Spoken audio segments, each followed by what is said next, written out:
Today I want to talk about the resurrection, because while the cross changes everything, it's not the end of the story, right? There is an empty tomb that we must account for. Did Jesus rise from the dead as he said he was going to? If he did, and I believe he did, then we have every reason to believe everything else that he said.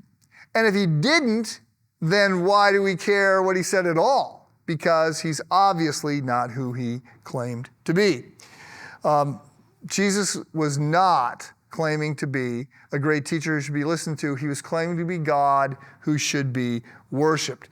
And part of that claim was that he was going to defeat death. So either he did, and we need to follow everything that he says, or he didn't, and it's the most spectacular hoax ever played. So here's the specifics that everybody agrees on, right? They agree that there was, virtually everybody. There are people that don't think we walked on the moon and they think the earth is flat. So, but virtually every historian of any note believes that Jesus was a real person. And then the record says that he died. He was crucified under Roman rule. Supposedly died at 3:00. After his last few breaths, he was taken down off the cross because they wanted to do it before sundown, which was the start of the Sabbath, because they didn't want to be, none of the Jews wanted to be ritually unclean for the Sabbath, especially during the Passover celebration. So his body is placed in a tomb. It is wrapped with spices. The next morning, Pilate agrees to have a guard placed at the tomb to protect the body. Nevertheless, on the first day of the week, which was Sunday, when the women went there to further attend to the body, the stone has been rolled away, the body is gone. They then claim to speak with Jesus. Over the next few weeks, hundreds of other people will claim to see Jesus alive. And it is from this vantage point that the Christian faith takes off. So the question we have to ask is, what happened to the body? Everybody agrees the body's gone, right? Historians of every persuasion agree that the body's gone. The question is, what happened to the body?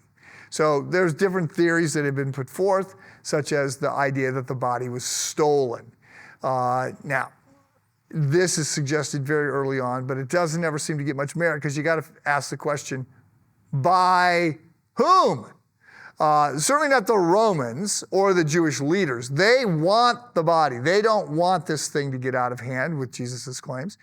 Well, it doesn't make any sense that it would be grave robbers, because grave robbers, as you might know from the whole King Tut and a recent discovery of another mummy, when tombs are raided, they don't take the body. Who wants a dead body, right? They take all the stuff that's buried with the body. So the grave robbers aren't taking the body. And then the other theory is that it's the disciples. But there's nothing in the future life of the disciples to suggest that this is true. They may be wrong. Jesus may not be God, but it's clear they believe he is God, and they will go to their death announcing that. This is what Chuck Colson said persuaded him, because he of Watergate fame, when all these powerful men around the president, when their conspiracy, with the whole Watergate break-in, when their conspiracy came to light and people started pushing on it, everybody cut and run. He said there's no way he could believe that if these powerful, highly educated people couldn't hold together a conspiracy, there's no way the disciples were able to do that. So, look, I believe that Jesus rose from the dead, and I think given who Jesus is, given the life that he lived, given the things that he taught, given the way he fulfills prophecy, given all that, I think the greater miracle would have been if he had not risen from the grave.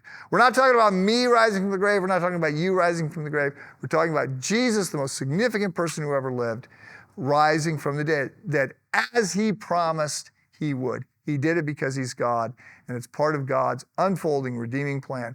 And he will come again, and there will be a glorious banquet.